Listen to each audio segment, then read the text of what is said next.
चलिए भैया, नमस्कार सभी को, जय हिंद। मैं अर्पित शर्मा इस हफ्ते के करंट अफेयर्स की सीरीज में आप सभी का हार्दिक स्वागत करता हूं, अभिनंदन करता हूं। जो जो लोग आ गए हैं, जो जो लोग जुड़ गए हैं, वो प्लीज अपनी एक बार अटेंडेंस लगा दीजिए फटाफट से। और जो लोग नहीं जुड़े हैं उन लोगों को इन्वाइट करके बुला लीजिए। बस अपने पास इतना सा ही तो काम रहता है क्या, कि बस हमको इस क्लास की स्टार्ट में एक चीज करनी है। क्या करनी है? वीडियो को लाइक करना है और शेयर कर देना है जितने भी दोस्त हैं। बस फिर उसके बाद फ्री माइंड से अपन को क्या करना है, फ्री माइंड से अपन को इस हफ्ते के करंट अफेयर्स पढ़ने हैं। ठीक है, तो करंट अफेयर्स कब से 18-22 से लेकर 18-12 से लेकर 24-12 तक के करंट अफेयर्स के साथ में हम आपके सामने हैं। पहला क्वेश्चन जो है वो आ रहा है आपके सामने, तो तैयार हो जाइए। पहला क्वेश्चन ये रहा, 2022 फीफा विश्व कप 2022 फीफा विश्व कप की विजेता टीम कौन सी बनी है? तो देखिए बेटा, 2022 फीफा वर्ल्ड कप किसने जीता है? 2022 फीफा वर्ल्ड कप जीता है किसने? अर्जेंटीना ने। किसने जीता है?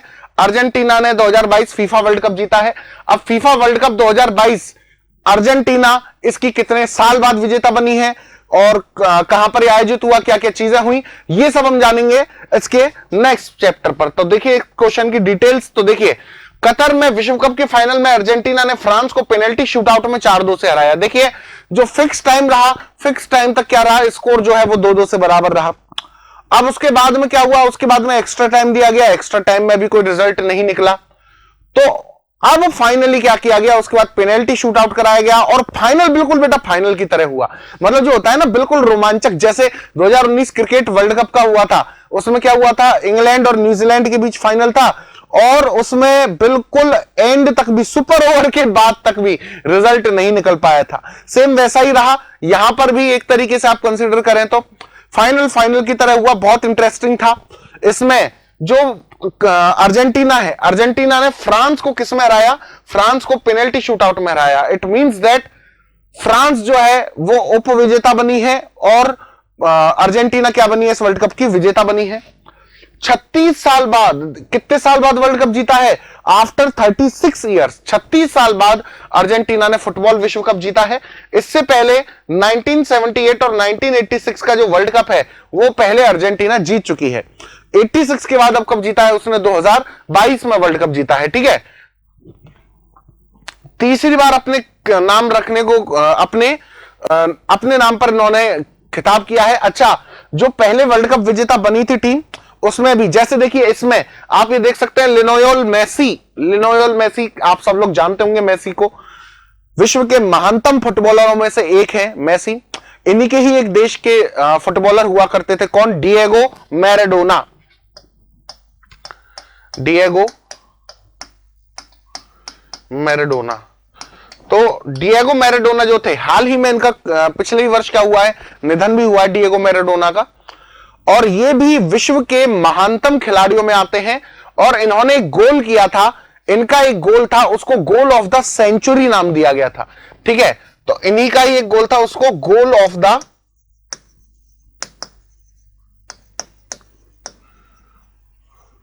सेंचुरी, क्या नाम दिया गया था? Goal of the century. यानी कि पूरे 100 साल का जो सबसे बेस्ट गोल है वो डिएगो मैराडोना का रहा था। इसके बाद में पेनल्टी शूटआउट में अर्जेंटीना ने मैच को अपने नाम कर लिया। वहीं फ्रांस लगातार दूसरी बार वर्ल्ड चैंपियन बनने का सपना अधूरा रह गया। जी हां, फ्रांस का लगातार दूसरी बार वर्ल्ड चैंपियन बनने का, इससे पहले बन चुका है साल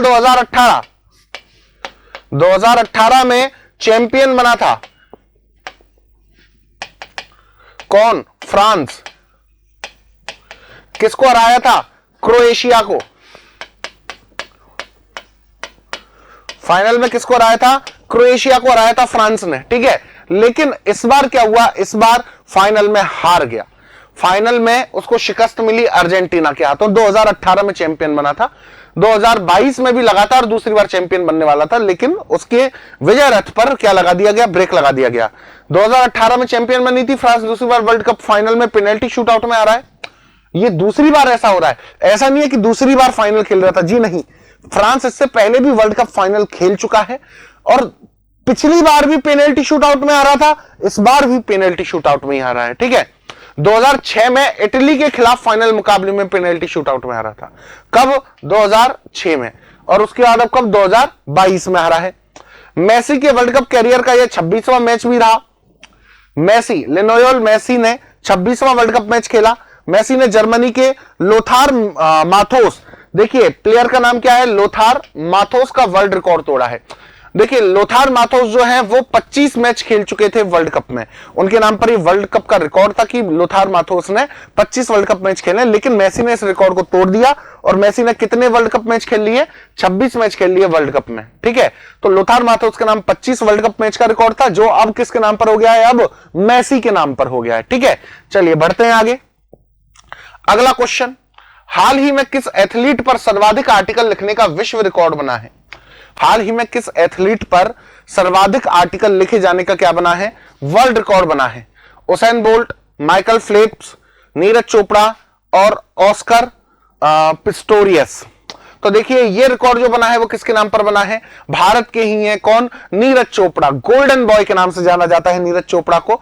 2020 के जो टोक्यो ओलंपिक थे, मतलब जो 21 में आयोजित हुए थे, उन टोक्यो ओलंपिक्स में जेवलिन थ्रो में नीरज चोपड़ा ने गोल्ड मेडल जीता था, ठीक है। तब से उनको गोल्डन बॉय के नाम से जाना जाता है। और इस साल नीरज चोपड़ा, किसी भी एक साल में किसी एथलीट पर सबसे ज्यादा जो आर्टिकल लिखे गए, इस नाम पर जो वर्ल्ड रिकॉर्ड बना है वो किसके नाम पर हुआ है, नीरज चोपड़ा के नाम पर हुआ है। यानी कि एक साल में किसी भी एथलीट पर जिस पर सबसे ज्यादा आर्टिकल लिखे गए हो वो बना है कौन, वो बने हैं कौन, नीरज चोपड़ा। चलिए डिटेल्स जानते हैं। तो देखिए टोक्यो ओलंपिक के स्वर्ण पदक विजेता नीरज चोपड़ा पर इस साल 812 आर्टिकल लिखे गए। कितने आर्टिकल लिखे गए, 812। देखिए क्वेश्चन आपसे ये भी पूछ सकता है, नीरज चोपड़ा के नाम पर हाल ही में वर्ल्ड रिकॉर्ड बना है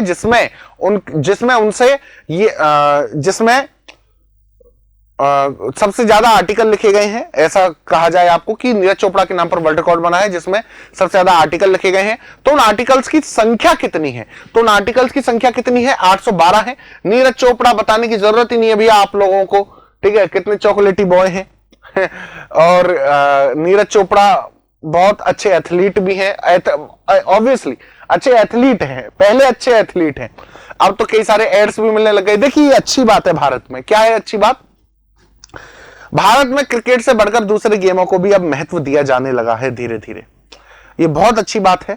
पहले सिर्फ क्रिकेटर्स जो होते हैं उनको ही एड मिला करते थे, लेकिन अब तो भैया कबड्डी जो प्लेयर हैं उनको भी एड्स मिल रहे हैं, एथलीट्स को भी एड मिल रहे हैं, इवन वुमेन क्रिकेटर्स को भी एड मिल रहे हैं। ये बहुत अच्छी बात है, ठीक है। तो ये भारतीय खेलों में एक रिनोवेशन की तरह मान सकते हैं हम इसे। तो विश्व एथलेटिक्स संघ द्वारा जारी किए गए रिपोर्ट में नीरज को पहला स्थान दिया गया। वहीं जमैका के स्प्रिंटर एलेन थॉमसन हराहा 751 आर्टिकल्स के साथ दूसरे स्थान पर रहे। कौन, एलेन थॉमसन हिराहा, कहां के हैं, जमैका के ही हैं। वहीं जमैका के दूसरे स्प्रिंटर कौन, जिसका हमने ऑप्शंस में नाम पढ़ा, उसेन बोल्ट। कौन नहीं जानता भैया उसेन बोल्ट को। उसेन बोल्ट ने लगातार वर्ल्ड पर मतलब जो रेस होती है ना, दौड़ होती है, उस पर राज किया है, राज बोलते हैं जिसको, एक छत्र राज, ठीक है, वो किया था। 100 मीटर स्प्रिंट के विश्व चैंपियन शेली एन फ्रेजर पर कितने, 100 मीटर के स्प्रिंट चैंपियन है कौन, शेली एन फ्रेजर, उन पर 698 आर्टिकल्स लिखे गए और वह तीसरे स्थान पर रहे। वहीं 200 मीटर की चैंपियन शेरिका जैक्सन 679 आर्टिकल्स के साथ कौन से स्थान पर रही, चौथे स्थान पर रही। ये 1 2 3 4 रैंकिंग तक बताई गई है इसमें। अच्छा, इसमें हमने एक नाम की चर्चा की थी, किसकी, ऑस्कर पिस्टोरियस। ऑस्कर पिस्टोरियस का नाम सुना है आप लोगों ने, ऑस्कर पिस्टोरियस का। अगर आप न्यूज़पेपर पढ़ते हैं, आप चीजें बहुत टाइम से पढ़ते आ रहे हैं, तो आप जानते होंगे ऑस्कर पिस्टोरियस का नाम। ऑस्कर पिस्टोरियस को ब्लेड रनर के नाम से जाना जाता है। किस नाम से जाने जाते हैं, ऑस्कर पिस्टोरियस ब्लेड रनर के नाम से जाने जाते हैं, ठीक है। आंसर नीरज चोपड़ा है इस क्वेश्चन का, आंसर में कंफ्यूज मत होना, आंसर नीरज चोपड़ा है, ठीक है। ऑस्कर पिस्टोरियस ब्लेड रनर के नाम से जाने जाते हैं और ये ऐसे पहले दिव्यांग खिलाड़ी हैं जिन्होंने नॉन दिव्यांगों के लिए जो ओलंपिक्स होते हैं, ये जो नॉर्मल ओलंपिक्स होते हैं, इसमें हिस्सा लिया था। इसमें इन्होंने दौड़ जो होती है, रनिंग जो होती है, रेसिंग, उसमें हिस्सा लिया था। साउथ अफ्रीका से इनका ताल्लुक है और फिलहाल ये जेल में बंद है। फिलहाल जेल में बंद है, किसके आरोप में, अपनी ही गर्लफ्रेंड के हत्या के आरोप में ये जेल में बंद है, ठीक है। बेटा कानून कानून होता है, कानून की नजरों में कोई व्यक्ति छोटा बड़ा नहीं होता है, ये बात मैं मानता हूं, बिल्कुल मानता हूं। अपने ही देश के एक एथलीट हैं, बहुत शानदार खिलाड़ी, बहुत मतलब अगर वो चाहते तो भारत में वैसे अपने जैसे अन्य कई खिलाड़ी पैदा कर सकते थे। पर बेटा जो अपराध की दुनिया होती है ना, अपराध की दुनिया, ये हमको क्या लगती है, हमको ये लगती है कि हाँ भाई हमारा नाम तो हो रहा है, नाम मतलब बदनामी में ही सही, पर दुनिया जान तो रही है। पर बहुत दुर्भाग्य की बात है कि वो भी आज जेलों में पड़े हैं, जेल में बंद है, तिहाड़ जेल में, अपनी एक साथी पहलवान की हत्या के आरोप में। तो ये बहुत दुर्भाग्य की बात है। भारत के लिए जिस व्यक्ति ने 2-2 ओलंपिक मेडल जीते, आज वो व्यक्ति क्राइम की दुनिया में चला गया, और आप देख सकते हैं अभी के समय पर क्या हालात हुए। चलिए हम उसकी बात नहीं करेंगे इतना, ठीक है। वो अपनी जगह एक खिलाड़ी थे, हैं और रहेंगे भी, आप सब नाम जानते भी हैं उनका। तो ऑस्कर पिस्टोरियस जो है वो भी जेलों में बंद है। इन्होंने ये रिकॉर्ड बनाया था, इन्होंने नॉर्मल ओलंपिक्स जो होते हैं उसमें स्प्रिंट में भाग लिया था, दिव्यांग होते हुए भी, मतलब क्वालिफाई किया था उसके लिए। सोचिए, क्वालिफाई करना ही बहुत बड़ी बात हो जाती है, और अभी के टाइम पर ये जेलों में बंद है। चलिए अगला क्वेश्चन, दिसंबर 2022 में किस देश के राष्ट्रपति ने समलैंगिक विवाह कानून पर हस्ताक्षर किए? बताइए भैया, दिसंबर 2022 में किस देश के राष्ट्रपति ने समलैंगिक विवाह कानून पर क्या किए हैं, सिग्नेचर किए हैं? अमेरिका, कनाडा, रशिया या इंडिया? तो देखिए भैया बहुत सिंपल सा है, अभी न्यूज में भी रहा था चर्चा में। अमेरिकन राष्ट्रपति कौन? Joe Biden.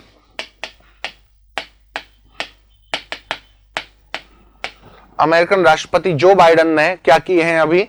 Same sex marriage act जो है, सेम सेक्स मैरिज लॉ, उस पर सिग्नेचर किए हैं अमेरिका के। डिटेल्स जानते हैं बेटा। तो देखिए, संयुक्त राज्य अमेरिका यूएस के राष्ट्रपति जो बाइडेन ने समलैंगिक विवाह कानून पर क्या कर दिए हैं? हस्ताक्षर कर दिए हैं। समलैंगिक विवाह कानून आप सब लोग समझते होंगे इसे, आई थिंक, जिसको कहा जाता है सेम सेक्सुअल रिलेशंस। इसमें शादी अलग है, रिलेशंस अलग हैं, ये चीज आप याद रखिएगा। तो सेम जेंडर में जब व्यक्ति मैरिज करता है उसको सेम सेक्स मैरिज कहा जाता है, यानी कि पुरुष का पुरुष से विवाह, स्त्री का स्त्री से विवाह, ठीक है। तो ये जो सेम सेक्स मैरिज है, इसको क्या किया है? इसको अलाउ किया है अमेरिका में जो बाइडेन ने। यह कानून समान सेक्स और अंतरजातीय विवाहों के लिए वैधानिक प्राधिकरण स्थापित करता है, जो मैंने अभी अभी आपको बताया। हाउस ऑफ रिप्रेजेंटेटिव, जैसे अपने यहां पर क्या होती है, संसद होती है, वैसे वहां पर क्या होती है? हाउस ऑफ रिप्रेजेंटेटिव में 8 दिसंबर को 258-169 के मत पर कानून पारित किया गया। 258 मत किस में पड़े? पक्ष में पड़े। 169 किस पर पड़े? विपक्ष में वोट पड़े इसके। नया कानून आधिकारिक तौर पर 1996 के विवाह अधिनियम को रद्द कर देता है, जिसने विवाह को एक पुरुष और एक महिला के बीच परिभाषित किया था। देखिए अमेरिका में हुआ क्या बेटा, 1996 में एक एक्ट बना था कि शादी केवल उसी को ही माना जाएगा जो एक पुरुष और एक महिला के बीच में होगी, अन्य किसी भी शादी को शादी नहीं माना जाएगा, ऐसा अमेरिकन कानून ने कहा था 1996 में। लेकिन इसे चेंज करके 2002 में उन्होंने सेम सेक्स मैरिज को अलाउ कर दिया था, 2002 में। लेकिन 2002 के बाद में इतने साल चलता रहा और 2015 में इसको दोबारा से बैन कर दिया गया। 2015 में सेम सेक्स मैरिज को क्या कर दिया गया, मतलब सेम सेक्स रिलेशंस अलाउड किए गए थे और लोगों ने उसमें सेम सेक्स मैरिज करना शुरू कर दिया था 2002 में।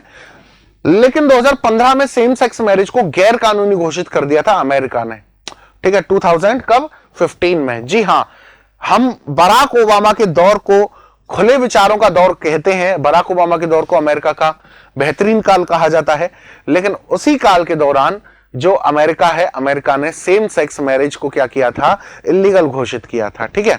इसके बाद अगर हम बात करें तो यूएस ने अपने आधिकारिक देश भर में सेम सेक्स यूनियन को वैध कर दिया है। कई सारी कम्युनिटीज बन जाती है ना, इंडिया में भी है कई सारी कम्युनिटीज कि सेम सेक्सुअल रिलेशंस को अलाउ किया जाए और इस तरीके से। तो इंडिया में भी इस तरीके के हैं, अमेरिका में भी इस तरीके के हैं, सारे देशों में होते हैं, लगभग सारे देशों में होते हैं। जिन देशों में बैन भी है ना सेम सेक्सुअल रिलेशंस, वहां पर भी आवाज उठाने के लिए सेम सेक्स मैरिज के लिए या सेम सेक्स रिलेशंस के लिए जो संस्थानें हैं वो तो बनी ही हुई हैं, वहां पर भी बनी हुई हैं, ठीक है। आप यूएसए की स्थिति देख सकते हो वर्ल्ड मैप में कहां है, ठीक है। ये इंडिया है, ये क्या है, ये यूएसए है, आप जज कर सकते हैं अब इससे। दुनिया भर में समलैंगिक विवाह की स्थिति। तो देखिए दुनिया भर में जो सेम सेक्स मैरिज होती है उनकी क्या स्थिति है। समलैंगिक विवाह एक ही लिंग के दो लोगों का विवाह है, जैसा कि मैंने अभी अभी आपको बताया। 2022 तक Argentina, Australia, Brazil, Canada, France, Germany, New Zealand, south Africa, Spain, Sweden, Switzerland, United kingdom, USA आदि सहित 33 देशों में समलैंगिक विवाह को कानूनी रूप में मान्यता प्रदान की है। सेम सेक्स रिलेशन को कानूनी मान्यता प्रदान की है इन सभी देशों ने। टोटल मैरिज को, रिलेशन को नहीं, मैरिज को मान्यता प्रदान की है 33 कंट्रीज एंड टोटल। ठीक है, अब इंडिया में क्या स्थिति है जान लीजिए। तो देखिए इंडिया में आर्टिकल 21 के तहत विवाह का अधिकार एक मौलिक अधिकार है। हालांकि भारत में समान सेक्स विवाह को वैध करार नहीं किया गया है। अब कई बच्चे बोलेंगे क्या कि सर सेक्शन 377 को जो अभी हाल ही में रद्द किया गया था वो क्या था फिर। तो देखिए बेटा, मैं क्लियरली कह रहा हूं, ध्यान से सुनिएगा इस चीज को आप एक बार। सेक्शन 377 जो है, सेक्शन 377 आईपीसी का सेक्शन 377 क्या कहता था। आईपीसी का सेक्शन 377 ये कहता था कि अननेचुरल कैटेगरी या अननेचुरल फिजिकल रिलेशंस जो होंगे वो एक गैर कानूनी माने जाएंगे। यानी लड़की का लड़की के साथ फिजिकल रिलेशन या लड़के का लड़की के साथ फिजिकल रिलेशन होना, इसको गैर कानूनी होने की कैटेगरी में रखा जाएगा। इंडिया में सेक्शन 377 में इस चीज को समाप्त कर दिया गया और इंडिया में जो एलजीबीटीक्यू कम्युनिटी है उसको क्या कर दिया गया, उसको वैधता प्रदान की गई कि हाँ भैया कि जो सेम सेक्सुअल कैटेगरी में शादियां नहीं, रिलेशंस होते हैं वो इंडिया में अलाउ होंगे। ठीक है, ऐसा कहा गया सेक्शन 377 को समाप्त करते समय, लेकिन कहीं भी शादी का जिक्र नहीं किया गया। तो जो लोग ये समझते हैं कि इंडिया में सेम सेक्स मैरिज भी क्या है, सेम सेक्स मैरिज भी लीगल है, सेम सेक्स मैरिज लीगल नहीं है। इंडिया में सेम सेक्स रिलेशन लीगल है। सेम सेक्स रिलेशन रखते हो वो लीगल है, लेकिन शादी करना है अब भी इंडिया में क्या है, इलीगल माना गया है अकॉर्डिंग टू सेक्शन 377। ठीक है, याद रखिएगा ये वाली चीज। बढ़ते हैं आगे, अगला क्वेश्चन। किस राज्य के गमछे को भौगोलिक संकेतक टैग प्रदान किया गया, यह किस राज्य की संस्कृति की पहचान है।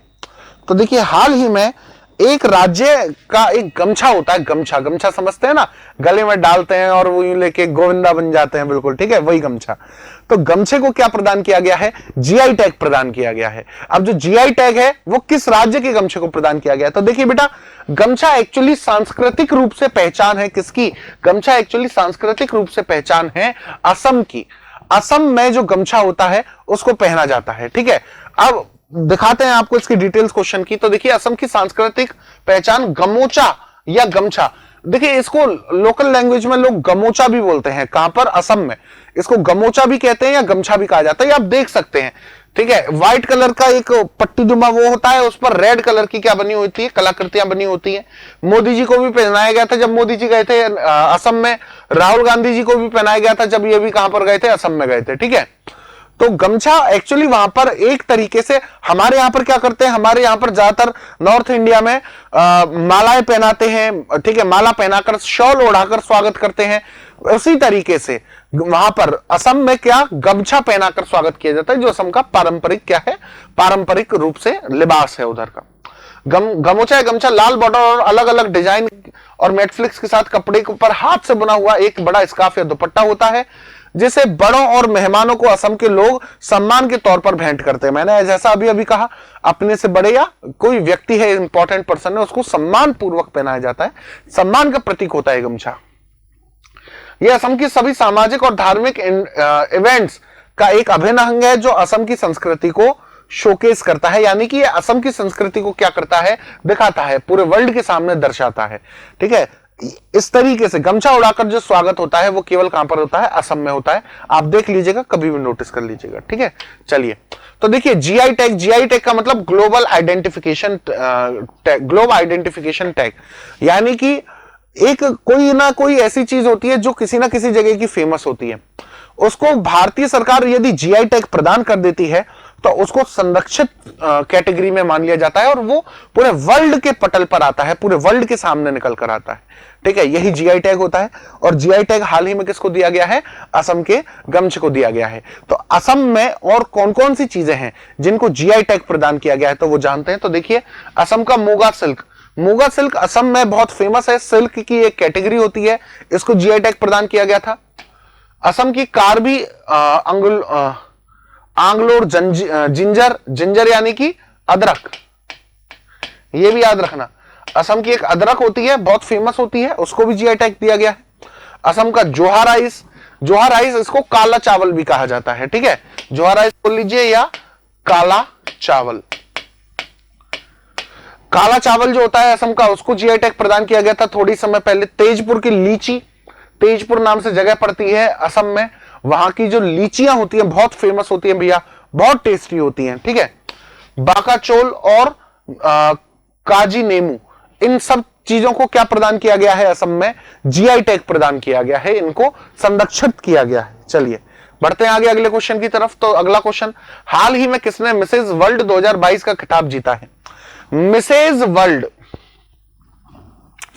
देखिए बेटा कंपटीशन दो होते हैं, एक होता है मिस वर्ल्ड और एक होता है मिसेज वर्ल्ड, दोनों में फर्क होता है। मिस तो हम किस लड़की के नाम के आगे लगाते हैं, मिस हम उस लड़की के नाम के आगे लगाते हैं जिसका विवाह नहीं हुआ होता है। और मिसेज वर्ल्ड हम किस व्यक्ति के नाम के आगे लगाते हैं, व्यक्ति मतलब किस महिला के नाम के आगे जोड़ते हैं मिसेज, मिसेज हम उस महिला के नाम के आगे जोड़ते हैं जिसका विवाह हो चुका होता है, ठीक है। तो मिसेज वर्ल्ड एक ऐसा कंपटीशन है जिसमें महिलाएं क्या होती हैं, शादीशुदा होती हैं। शादीशुदा महिलाओं को क्या किया जाता है, मिसेज वर्ल्ड कंपटीशन में भाग लेने को अलाउ किया जाता है। इसमें कुंवारी जो लड़कियां होती है जिनकी शादी नहीं हुई होती है वो इसमें भाग नहीं लेती हैं। तो देखिए हाल ही में मिसेज वर्ल्ड 2022 कौन बनी है, हाल ही में मिसेज वर्ल्ड 2022 बनी है सरगम कौशल। कौन बनी है, सरगम कौशल बनी है। डिटेल जानते हैं। तो देखिए बेटा, भारत ने 21 साल बाद मिसेज वर्ल्ड का ताज अपने सिर पर पहना है भैया, 21 साल बाद। ये देखिए एक कंपटीशन वो नहीं है जो हर 4 साल में हो, हर साल होता है मिसेज वर्ल्ड कंपटीशन, और 21 साल बाद जाकर कोई भी भारतीय महिला क्या बनी है, मिसेज वर्ल्ड बनी है, ठीक है। सरगम कौशल, सरगम कौशल की आप फोटो भी देख सकते हैं, ये दोनों फोटो सरगम कौशल की हैं। किसने जीता है, सरगम कौशल ने अपने नाम पर किया है लास वेगस, जो कि कहां पड़ता है, यूएसए में। लास वेगस अपने जो कसिनोज होते हैं उनके लिए बहुत फेमस है पूरे वर्ल्ड में। लास वेगस के कसिनो पूरे विश्व भर में जाने जाते हैं, ठीक है। मिसेज वर्ल्ड पीजेंट में सरगम कौशल ने 63 देशों से आई खूबसूरत हसीनाओं को पीछे छोड़ते हुए यह खिताब अपने नाम पर किया है। 63 देशों की जो विजेता थी मिसेज वर्ल्ड की, उनको पीछे छोड़ते हुए सरगम कौशल ने यह खिताब अपने नाम पर किया है। मिसेज वर्ल्ड 2022 सरगम कौशल जम्मू कश्मीर की रहने वाली है। कहां की रहने वाली है, जम्मू कश्मीर की रहने वाली है सरगम कौशल। इंग्लिश लिटरेचर में उन्होंने पोस्ट ग्रेजुएशन किया है। इसके अलावा बतौर टीचर विशाखापट्टनम के एक स्कूल में उन्होंने काम भी किया है। इंग्लिश लिटरेचर में एमए कर चुकी हैं और विशाखापट्टनम जो कि कहां पर पड़ता है, जो कि आंध्रा में पड़ता है, उधर उन्होंने क्या कर रखा है, एक स्कूल में as a English teacher job भी की हुई है उन्होंने, लेकिन बाद में उन्होंने जॉब को क्विट कर दिया। उनकी शादी किससे हुई थी, उनकी शादी हुई है लेफ्टिनेंट कमांडर, इंडियन नेवी में, भारतीय नौसेना में लेफ्टिनेंट कमांडर हैं। बहुत ऊंची रैंक होती है बेटा लेफ्टिनेंट कमांडर। लेफ्टिनेंट कमांडर कौन, आदित्य मनोहर शर्मा से इनकी शादी हुई है, ठीक है। इससे पहले किन्होंने जीता था, सरगम कौशल से पहले ये खिताब किसने जीता था, सरगम कौशल से पहले ये खिताब अदिति गोवात्रिकर ने जीता था। कब जीता था, 2001 में। 21 साल पहले ऑब्वियसली कब हो गया, 2001 में हो गया। अदिति गोवात्रिकर ने जीता था 2001 में। और अदिति गोवात्रिकर जो है, क्या इंटरेस्टिंग रहा, अदिति गोवात्रिकर 2022 का जो मिसेज वर्ल्ड कप बोल रहा हूं, सॉरी माफ कीजिएगा, मिसेज वर्ल्ड का जो अभी प्रतियोगिता हुई है उसमें जज के रूप में भी थी अदिति गोवात्रिकर। ये जो प्रतियोगिता हुई है इसमें एज अ जज भी इन्होंने पार्टिसिपेट किया था। जो अब कौन विजेता बनी है, सरगम कौशल विजेता बनी है इसकी, ठीक है, याद रखिएगा। चलिए बढ़ते हैं आगे अगले क्वेश्चन की तरफ। फीफा विश्व कप 2022 में गोल्डन बॉल अवार्ड से किसे सम्मानित किया गया है? तो देखिए बेटा, फीफा विश्व कप 2022 में गोल्डन बॉल अवार्ड से किसे सम्मानित किया गया है? यह किया गया है लियोनेल मेसी। वर्ल्ड के स्टार फुटबॉलर लियोनेल मेसी को गोल्डन बॉल अवार्ड से सम्मानित किया गया है। गोल्डन बॉल किसे दी जाती है? पूरे विश्व कप में सर्वश्रेष्ठ प्रदर्शन करने वाले खिलाड़ी को गोल्डन बॉल से सम्मानित किया जाता है। और गोल्डन बॉल जो है बहुत प्रतिष्ठित सम्मान माना जाता है। वर्ल्ड कप में गोल्डन बॉल जीतने का मतलब, जैसे क्रिकेट में होता है ना, क्रिकेट में मैन ऑफ द टूर्नामेंट का खिताब दिया जाता है, वैसे ही यहां पर क्या दिया जाता है, यहां पर दी जाती है गोल्डन बॉल। ठीक है, जो किसने जीती है इस बार 2022 में? लियोनेल मेसी, जो कहां के हैं? अर्जेंटीना के। इसके बाद में डिटेल जाने तो देखिए, गोल्डन बॉल विश्व कप के सर्वश्रेष्ठ खिलाड़ी को सम्मानित किया जाता है, जैसा अभी बताया मैंने। मेसी की यह दूसरी गोल्डन बॉल है, यह याद रखिएगा। लियोनेल मेसी इससे पहले भी गोल्डन बॉल जीत चुके हैं। यह गोल्डन बॉल उन्होंने कब जीती थी? साल 2014 में जीती थी। साल 2014 में जो अर्जेंटीना है वो उप विजेता बनी थी। अर्जेंटीना फाइनल में हार गई थी, उप विजेता बनी थी। और उस साल गोल्डन बॉल किसको दी गई थी? उस साल भी गोल्डन बॉल लियोनेल मेसी को दी गई थी। गोल्डन बूट दिया जाता है बेटा सबसे ज्यादा गोल करने वाले खिलाड़ी को। ठीक है, तो देखिए बेटा, बात अब कई बच्चे बोलेंगे कि सर सबसे ज्यादा गोल करने वाला खिलाड़ी है तो उसको सबसे ज्यादा बेहतर बनाना, मतलब सबसे ज्यादा गोल जिसने किए वही सबसे बेस्ट होगा, फिर ये गोल्डन बॉल मेसी को क्यों दी गई? ठीक है, तो देखिए बेटा, केवल गोल करना ही इंपॉर्टेंट नहीं होता है, गोल असिस्ट करना भी इंपॉर्टेंट होता है। मान के चलिए आप गोल पोस्ट के पास खड़े हो, लेकिन जब तक आपके पास बॉल आएगी तभी तो आप गोल करेंगे ना। तो इसमें असिस्ट करना भी इंपॉर्टेंट होता है। तो मेसी ने गोल भी किए हैं और असिस्ट भी खूब किए हैं। ठीक है, तो गोल्डन बूट किसको दिया गया है? किलियन एम्बापे को। तो जो किलियन एम्बापे हैं, ये आप देख सकते हैं किलियन एम्बापे की फोटो, ये मेसी है, ये किलियन एम्बापे है, फ्रांस के खिलाड़ी हैं और बहुत मस्त कॉमेडी खिलाड़ी माने जाते हैं। ठीक है, जैसे क्रिकेट में ना युजवेंद्र चहल, अपने युजवेंद्र चहल हैं जो स्पिनर हैं, जो मतलब एकदम मस्त कॉमेडी के लिए जाने जाते हैं ग्राउंड पर भी, वैसे ही एम्बापे है। एम्बापे भी एकदम मस्त मूड में, हमेशा कॉमेडी के मूड में रहते हैं। ये वो खिलाड़ी हैं जो सामने वाली टीम के प्लेयर को इंजर्ड नहीं करते, ये सीधा रेफरी को इंजर्ड करते हैं बॉल मार के बाद। ठीक है, गोल्डन ग्लव्स किसको दिए जाते हैं? गोल्डन ग्लव्स दिए जाते हैं उसको जो सबसे बेस्ट गोलकीपर होता है। तो सबसे बेस्ट गोलकीपर कौन बने हैं? एमिलियानो मार्टिनेज, जो कि कहां से हैं? जो कि अर्जेंटीना से हैं। अर्जेंटीना टीम के गोलकीपर थे कौन?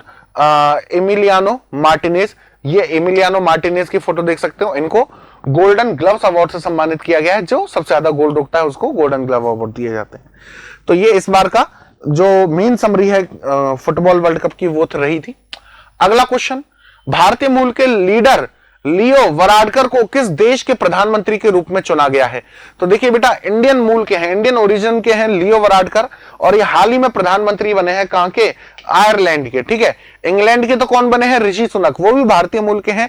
और आयरलैंड के कौन बने हैं? रियो वराडकर, पड़ोसी देश है इंग्लैंड का, उसके रियो वराडकर क्या चुने गए हैं? प्राइम मिनिस्टर चुने गए हैं।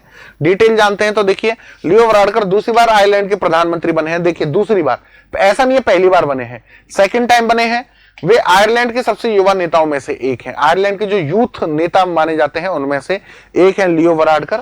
वर्ष 2022 के जनरल इलेक्शंस के बाद फियाना फेल पार्टी, फाइन गेल पार्टी और ग्रीन पार्टी के बीच नई सरकार बनाने के लिए गठबंधन हुआ था। 3 पार्टियां हैं, 3 पार्टियों में से इनकी जो पार्टी है फियाना फेल पार्टी, फाइन गेल पार्टी और ग्रीन पार्टी, इन तीनों पार्टियों के बीच में गठबंधन हुआ। उस गठबंधन के तहत जो लियो वराडकर हैं, इनको प्राइम मिनिस्टर बनाया गया। ये आप लियो वराडकर की फोटो भी देख सकते हैं। भारतीय जो है पूरे विश्व में अपना डंका बजा रहे हैं भैया, सीधी सी बात है। भारत जो है पूरे विश्व में विश्व नेता की तरह बनकर उभर रहा है, इस बात को कहने में कोई शंका नहीं है।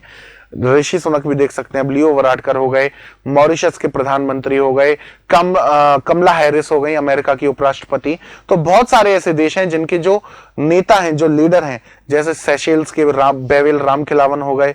ठीक है, बहुत सारे देश हैं ऐसे जहां पर इंडियन जो लोग हैं वो देश के मुखिया के रूप में या उप मुखिया के रूप में जाने जा रहे हैं। ठीक है, तो ये भारत के लिए बहुत गर्व की बात है, बहुत गर्व की बात है भारत के लिए। अगला क्वेश्चन, देश के पहले ग्रीन स्टील बॉन्ड को लॉन्च किया गया है, इसका नाम क्या है? तो देखिए बेटा, देश का जो पहला ग्रीन स्टील बॉन्ड लॉन्च किया गया है उसका नाम है कल्याणी फॉरेस्टा। क्या नाम है? कल्याणी फॉरेस्टा देश के पहले ग्रीन स्टील बॉन्ड का नाम है। अब जानते हैं, देखिए ग्रीन स्टील बॉन्ड जो है इसके बारे में डिटेल्स में। तो देखिए, स्टील मिनिस्टर कौन है? ज्योतिरादित्य सिंधिया। अच्छा, ज्योतिरादित्य सिंधिया के बारे में एक चीज और बता देता हूं आपको, Jyotiraditya Scindia civil aviation minister भी हैं।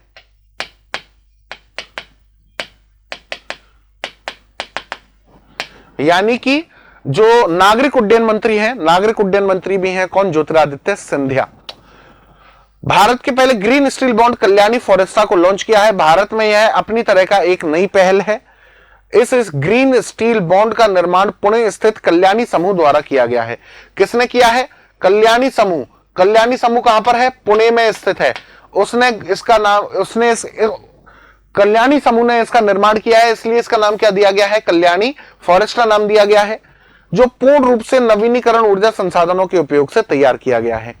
ठीक है ना, जो रिन्यूएबल एनर्जी बोलते हैं हम जिस चीज को इंग्लिश में, रिन्यूएबल एनर्जी से इसको तैयार किया गया है। ये जो स्टील बना है कल्याणी फोरेस्टा, इसको अब जानते हैं। देखिए ग्रीन स्टील क्या होता है, सिविल इंजीनियरिंग वालों के लिए बहुत काम की चीज है। तो देखिए ग्रीन स्टील क्या है? ग्रीन स्टील जीवाश्म ईंधन के उपयोग से बिना बना स्टील होता है। ग्रीन स्टील का मतलब ऐसा स्टील जिसको बनाने में, सिंपल भाषा में मैं अगर आपको समझाऊं, एक ऐसा स्टील जिसको बनाने में कार्बन जो है ना, कार्बन का 0% उत्सर्जन होता हो, कार्बन बिल्कुल नहीं निकलता हो, और जीवाश्म ईंधन जो है जिसको रिन्यूएबल एनर्जी बोलते हैं, ठीक है, रिन्यूएबल एनर्जी का क्या किया जाए? प्रयोग किया जाए। उससे बने हुए स्टील को क्या कहते हैं हम लोग? उससे बने हुए स्टील को हम लोग ग्रीन स्टील के नाम से जानते हैं। ठीक है, और पहला ग्रीन स्टील भारत ने जो बनाया उसका नाम क्या है? कल्याणी फोरेस्टा। अच्छा, पहला देश, ग्रीन स्टील बनाने वाला पहला देश, गैस कीजिए, ग्रीन स्टील बनाने वाला पहला देश कौन सा था? बताइए। ग्रीन स्टील बनाने वाला पहला देश 2020 में बनाया था ग्रीन स्टील, तो 2020 में ग्रीन स्टील बनाने वाला विश्व का पहला देश कौन सा बना था? बताइए, गैस कीजिए एक बार आप लोग, हम आप लोगों को चांस दे रहे हैं, गैस कीजिए और गैस करके कमेंट बॉक्स में बताइए कि कौन सा देश था जिसने पहली बार ग्रीन स्टील बनाया था। चलिए, चलो ठीक है, तो ये ग्रीन स्टील बनाने वाला पहला देश था वर्ल्ड का कौन सा? फिनलैंड। कौन सा देश था? फिनलैंड था। फिनलैंड ने पहली बार वर्ल्ड में ग्रीन स्टील बनाया था। ठीक है, चलिए बढ़ते हैं आगे अगले क्वेश्चन की तरफ।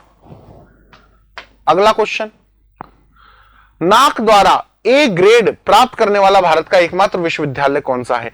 नाक एक संस्था है जो यूनिवर्सिटीज को रैंकिंग्स देती है। इसमें ए ग्रेड पाने वाला भारत का एकमात्र कॉलेज जिसके पास ए ग्रेड रैंकिंग है, वो कौन सा यूनिवर्सिटी चुनी गई है? तो बेटा याद रखिएगा, वो यूनिवर्सिटी कौन सी चुनी गई है? गुरु नानक देव यूनिवर्सिटी, गुरु नानक देव विश्वविद्यालय, जो कहां पड़ता है? अमृतसर में पड़ता है। कहां पर पड़ता है? जो अमृतसर में पड़ता है। गोल्डन टेम्पल अमृतसर में पड़ता है। कौन सा? गुरु नानक देव यूनिवर्सिटी। जानते हैं डिटेल्स के बारे में? तो देखिए बेटा, गुरु नानक देव यूनिवर्सिटी अमृतसर ने राष्ट्रीय मूल्यांकन और प्रत्यापन परिषद, जो नाक की फुल फॉर्म क्या है? राष्ट्रीय मूल्यांकन और प्रत्यापन परिषद, इसमें 3.85 ग्रेडिंग जो है उसके साथ ए ग्रेड प्राप्त किया है। ए ग्रेड प्राप्त करने वाला भारत का पहला विश्वविद्यालय बन गया है। अब तक किसी भी यूनिवर्सिटी को ए ग्रेडिंग नहीं दी गई थी। फर्स्ट यूनिवर्सिटी बनी है इंडिया की ए ग्रेड पाने वाली, कौन सी? गुरु नानक देव यूनिवर्सिटी अमृतसर में। मुख्यमंत्री भगवंत मान ने संस्था की इस उपलब्धि पर बधाई देते हुए कहा कि यह सबकी मेहनत का फल है। उन्होंने आशा व्यक्त करते हुए कहा, राज्य का मान बढ़ाने के लिए राज्य के सभी विश्वविद्यालय गुरु नानक देव विश्वविद्यालय का अनुसरण करेंगे। सिंपल सी बात है भैया, राजनेता होते हैं, राजनेता तो अपने उस चीज की बड़ाई ही करते हैं, लेकिन इसमें सिर्फ अब भगवंत मान है, उन्होंने इसकी बढ़ाई की है, लेकिन इसमें योगदान भगवंत मान का नहीं है, ये मैं बता देता हूं। वो तो 1 साल पहले ही बने हैं। ठीक है, जिन लोगों ने दिन रात मेहनत करके जो अमृतसर यूनिवर्सिटी, गुरु नानक देव यूनिवर्सिटी, उसके लिए काम किया है, यह उन लोगों की मेहनत का परिणाम है। हालांकि उन्होंने गलत कुछ नहीं कहा, उन्होंने सही कहा कि स्टेट की बाकी यूनिवर्सिटियां भी प्रेरणा लें किससे? अमृतसर यूनिवर्सिटी से, और अपने यहाँ की यूनिवर्सिटी को भी क्या बनाए? वो वर्ल्ड्स बेस्ट यूनिवर्सिटी बनाए। ठीक है, चलिए बढ़ते हैं आगे अगले क्वेश्चन की तरफ। अगला क्वेश्चन, किस देश ने शांति सैनिकों के खिलाफ अपराधों के लिए जवाबदेही को बढ़ावा देने के लिए ग्रुप ऑफ फ्रेंड्स लॉन्च किया है?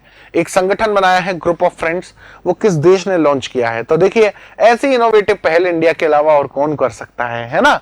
सही है, बिल्कुल इंडिया। इंडिया ने ग्रुप ऑफ फ्रेंड्स नाम से एक संगठन बनाया है, एक समूह बनाया है एक्चुअली अगर हम कहें तो। अब जानते हैं इसकी डिटेल्स के बारे में, देखिए डिटेल्स पढ़ते हैं इसकी हम।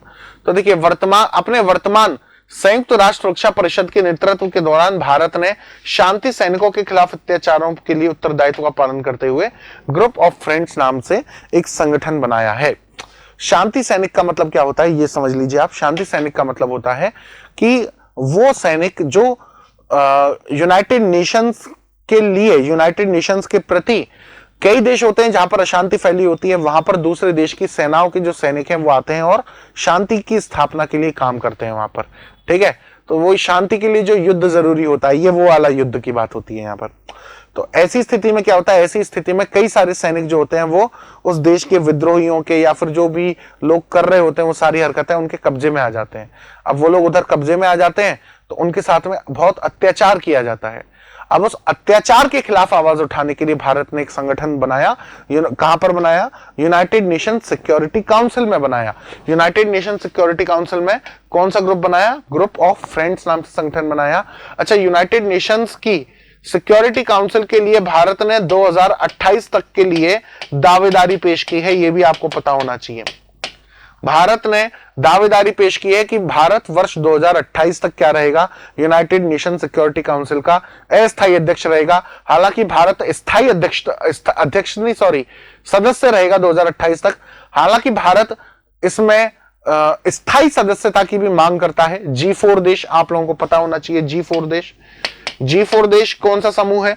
G4 देश वो समूह है जो यूनाइटेड नेशंस में नाटो वीटो का अधिकार मांगता है,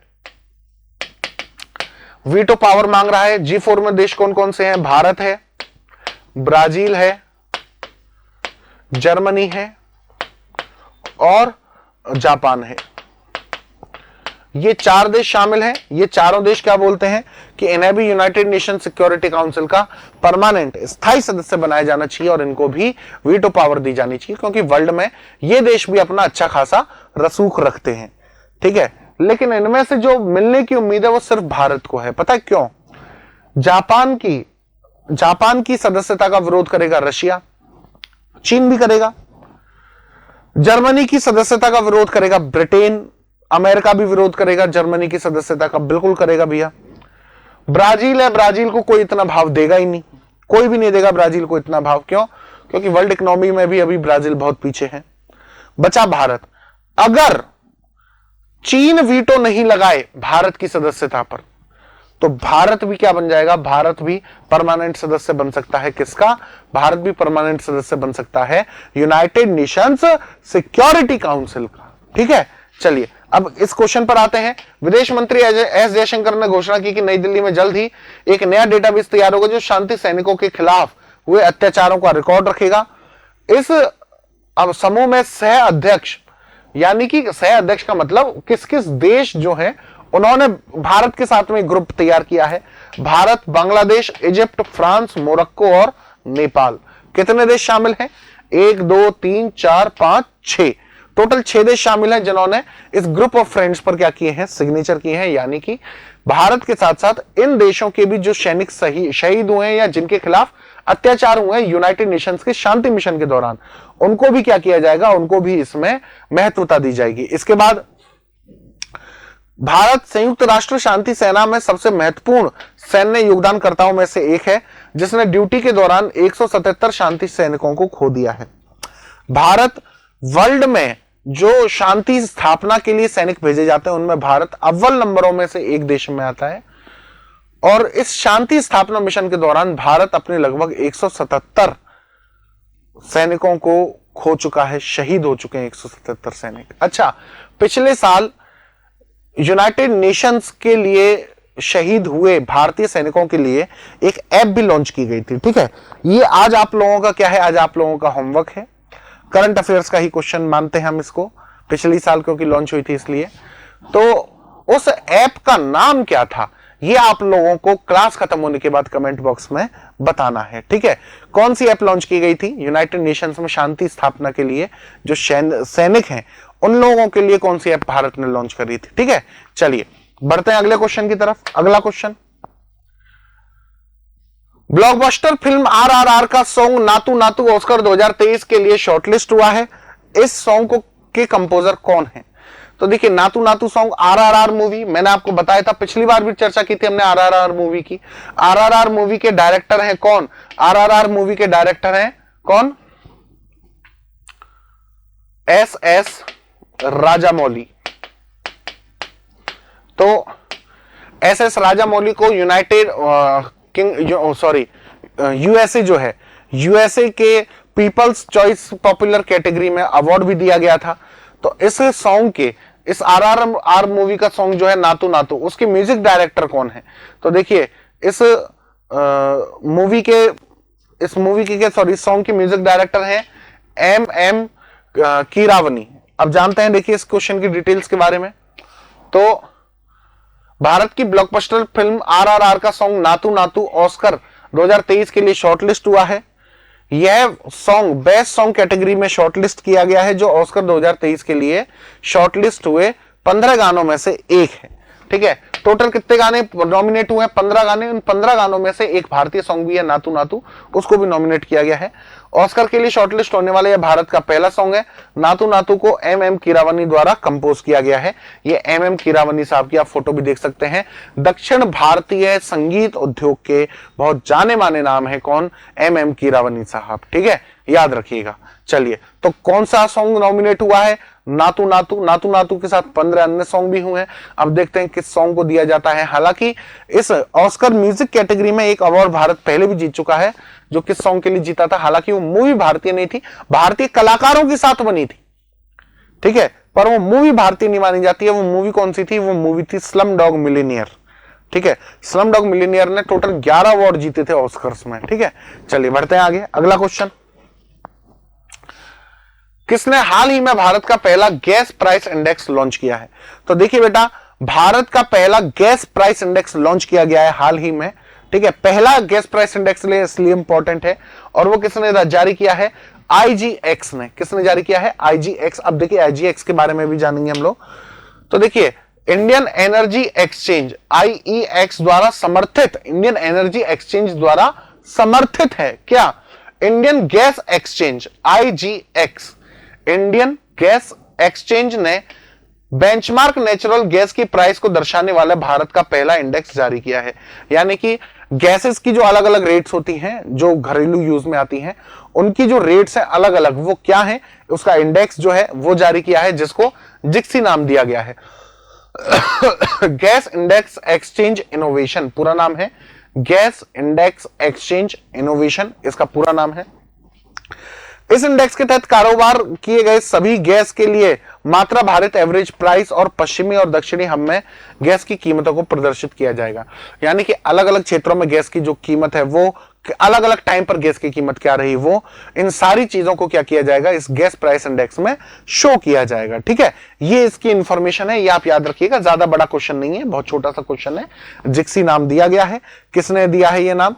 ये नाम दिया है आईजीएक्स ने। आईजीएक्स किसके द्वारा समर्थित है? आईईएक्स के द्वारा समर्थित है। ठीक है, और क्या होगा इसमें? पूरे साल का डेटाबेस तैयार किया जाएगा गैस का। ठीक है, चलिए अगला क्वेश्चन, किस भारतीय एथलीट को राज्यसभा के उपाध्यक्ष पैनल के लिए नामित किया गया है? तो देखिए, भारतीय एथलीट की बात आ गई, और कौन है अभी राज्यसभा सदस्य एथलीटों में से? एथलीटों में से सिर्फ पीटी उषा ही है जो राज्यसभा सदस्य हैं। तो इसका आंसर क्या हो गया? पीटी उषा। पीटी उषा को राज्यसभा का जो उपाध्यक्ष पैनल होता है, अध्यक्ष तो कौन होता है? उपराष्ट्रपति। उपाध्यक्षों का एक पैनल होता है, उस उपाध्यक्षों के पैनल में शामिल किया गया है किसको? पीटी उषा को। डिटेल्स के बारे में जानते हैं। तो देखिए, राज्यसभा के सभापति जगदीप धनखड़ ने पूर्व एथलीट और सांसद पीटी उषा को उच्च सदन के उपाध्यक्षों के पैनल में शामिल किया है। किसने? उपराष्ट्रपति या राज्यसभा के सभापति कौन? जगदीप धनखड़, जो हाल ही में क्या चुने गए हैं? देश के उपराष्ट्रपति चुने गए हैं। ठीक है, तो धनखड़ ने सदन को बताया कि यह पहली बार है जब मनोनीत सदस्य को वाइस चेयरमैन पैनल के लिए चुना गया है। जी हां, ऐसा पहली बार हो रहा है। मैंने बताया था आपको, राज्यसभा में 12 सदस्य मनोनीत होते हैं, उन 12 सदस्यों में से ऐसा पहली बार हो रहा है कि उन 12 जो नॉमिनेटेड सदस्य होते हैं, उन नॉमिनेटेड सदस्यों में से किसी को वाइस चेयरमैन बनाया जा रहा हो। किसका? राज्यसभा का। उन्हीं के साथ साथ YRSC, ठीक है, जो वाईएसआर कांग्रेस है, वाईएसआरसी, वाईएसआर कांग्रेस है ना, वाईएसआर कांग्रेस, ठीक है, जो जगनमोहन रेड्डी की है, उन्हीं की पार्टी के सांसद विजय साई रेड्डी को क्या भी चुना गया है। पैनल है, पैनल में अकेला सदस्य तो होता नहीं है, तो उस पैनल में 2 सदस्य हैं, कौन, विजय साई रेड्डी और पीटी उषा। ये विजय साई रेड्डी है, ये पीटी उषा है, आप देख सकते हैं। अच्छा, पीटी उषा से रिलेटेड एक और फैक्ट आप लोगों को पता होना चाहिए, पीटी उषा हाल ही में पिछली क्लास में भी चर्चा की थी हमने, इंडियन ओलंपिक एसोसिएशन की पहली महिला अध्यक्ष भी बनी है। इंडियन ओलंपिक एसोसिएशन की पहली महिला अध्यक्ष भी बनी है, कौन, पीटी उषा, जिनको हम उड़न परी के नाम से भी जानते हैं। ठीक है, तो बेटा that's it for this week. इस हफ्ते के जो इंपॉर्टेंट करंट अफेयर्स थे उनकी हम लोगों ने यहां पर चर्चा करी। मिलेंगे अब आप लोगों से अगली क्लास में अगले सेशन के करंट अफेयर्स के साथ। ठीक है, तैयार रहिएगा और जो क्वेश्चन पूछा है ना उसका आंसर जरूर बताना सब। ठीक है, सब लोग गूगल कर लीजिए, भले कोई दिक्कत नहीं है, बट एटलीस्ट आप लोगों को याद तो रहेगी ना वो चीज। ठीक है, तो खुद से याद रखने की जो कोशिश है वो किया कीजिए, हम यहां पर आपको करवा ही रहे हैं। We are always with you. ठीक है, बट थोड़ी बहुत हेल्प आपको अपने आप की करनी पड़ेगी। तो अब मिलेंगे बेटा अब आप लोगों से नेक्स्ट सेशन में अगले वीक के करंट अफेयर्स के साथ। तब तक के लिए प्यारे सभी स्टूडेंट्स को नमस्ते और जय Hind. If you really like the video, please hit the like button, share the video, subscribe to our YouTube channel and press the bell icon for the latest updates. Thank you.